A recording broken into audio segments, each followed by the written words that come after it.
Aki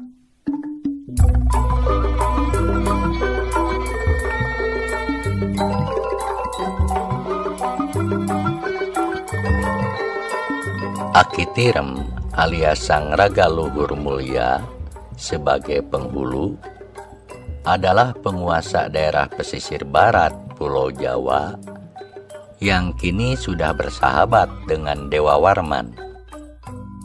Aki Tirem adalah putra Ki Srengga. Ki Srengga putranya Nyi Sariti. Nyi Sariti putrinya Aki Bajul Pakel.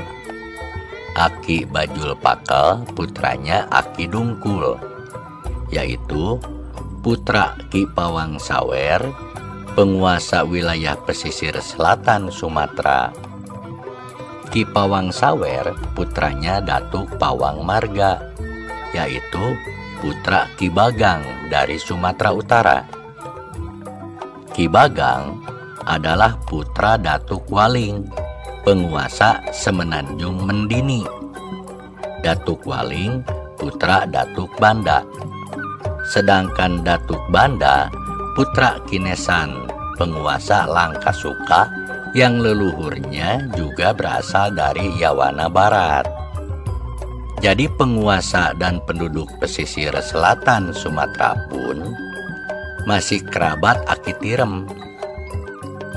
Aki Tirem sang penghulu ini memiliki putri yang sangat cantik jelita bernama Pohaci Larasati. Karena kelihatan Dewa Warman dengan Pohaci Larasati ini saling menyukai dan Dewa Warman dinilai baik terhadap Aki Tirem berikut penduduk setempat, maka dirasa perlu diikat suatu kekeluargaan dengan menikahkannya kepada Pohaci Larasati. Bahkan tidak sedikit anak buah Dewa Warman pun yang sudah terlebih dahulu menikahi putri penduduk setempat, dan tampaknya mereka telah nyaman untuk terus menetap di wilayah pesisir Nusa Api tersebut. Suatu ketika, perahu-perahu para perompak bajak laut telah mendarat di pesisir pantai Nusa Api dengan kekuatan pasukan yang cukup besar. Tanpa mereka sadari, saat itu telah dikepung oleh pasukan Aki Tirem dan pasukan Dewa Warman yang sejak lama bersembunyi di semak belukar yang menghadap ke pantai. Ketika para perompak bergerak mendekati perkampungan, maka pasukan Aki Tirem membuka serangan, sehingga terjadilah pertempuran sengit. Namun tak terselang lama, pasukan Dewa Warman segera menyergap para perompak dari sisi kiri dan kanannya, sehingga semuanya bisa dilumpuhkan. Sisa gerombolan perompak sebanyak 22 orang pun mati digantung. Sedangkan anggota pasukan Aki Tirem yang tewas adalah sebanyak 5 orang, dan anggota pasukan Dewa Warman hanya tewas 2 orang. Aki Tirem sang penghulu pun segera menyelenggarakan pesta kemenangan yang sangat meriah.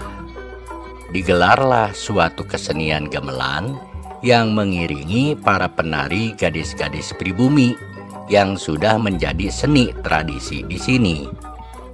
Sejak itulah semua sisa anggota dari pasukan Dewa Warman pun menikahi para gadis penari dari penduduk setempat dan terus beranak pinak, sehingga mereka sudah semakin tidak ada keinginan lagi untuk kembali ke negerinya.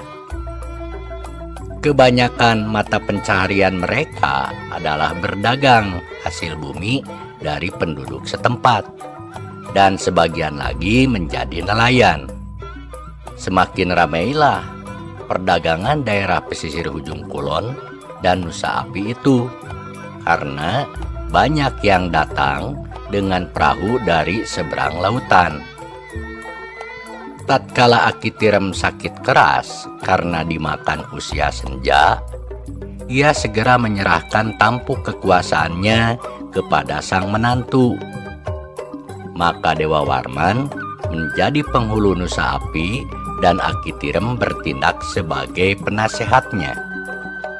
Setelah Akitirem wafat, dengan kecakapan sebagai bangsawan dan pembesar kerajaan Palawa, maka Dewa Warman dengan penduduk setempat sepakat wilayah itu dijadikan kerajaan. Penduduk setempat pun segera menobatkan Dewa Warman sebagai Prabu Darmalokapala Dewa Warman Haji Raksa Gapura Sagara. Dengan permaisurinya Dewi Duani Rahayu Pohaci Larasati. Sedangkan kerajaannya diberi nama Salakanagara atau Negeri Perak. Sejak itulah berkuasa kerajaan Salakanagara yang meliputi wilayah pemerintahan pesisir barat dan utara serta pulau-pulau Nusa Jawa sampai pesisir selatan Sumatera. Sehingga jalur laut antara Pulau Jawa dan Sumatera Selatan dijaga oleh pasukan Dewa Warman, Raja Salakanagara. Berdirilah Pelabuhan Nusa Mandala atau Pulau Sangiang, Pelabuhan Nusa Api atau Krakatau, serta Pelabuhan Pesisir Selatan Sumatera. Setiap perahu yang lewat ke Selat Sunda harus berhenti dan membayar upeti kepada Salakanagara. Menurut Gustama Faisal Ardi tahun 2017 dalam buku Babon Kerajaan-Kerajaan Nusantara yang diterbitkan Yogyakarta, Brilliant Book menyatakan bahwa Kerajaan Salakanagara disinyalir sebagai kerajaan tertua yang pernah berdiri di Nusantara. Kerajaan ini diperkirakan memerintah pada tahun 130 Masehi. Kerajaan Salakanagara dipercaya sebagai leluhur orang-orang Sunda. Hal itu dibuktikan dengan wilayah pemerintahannya yang sama persis seperti wilayah peradaban suku Sunda. Selain itu, terdapat bukti lain yang semakin menguatkannya, yaitu kesamaan kosakata antara Salakanagara dengan kata Sunda. Beberapa kali terjadi pertempuran di Salakanagara dengan pendatang yang mengganggu kedaulatan dan terutama dengan para perompak bajak laut. Namun semuanya dapat ditaklukkan oleh pasukan kerajaan Salakanagara.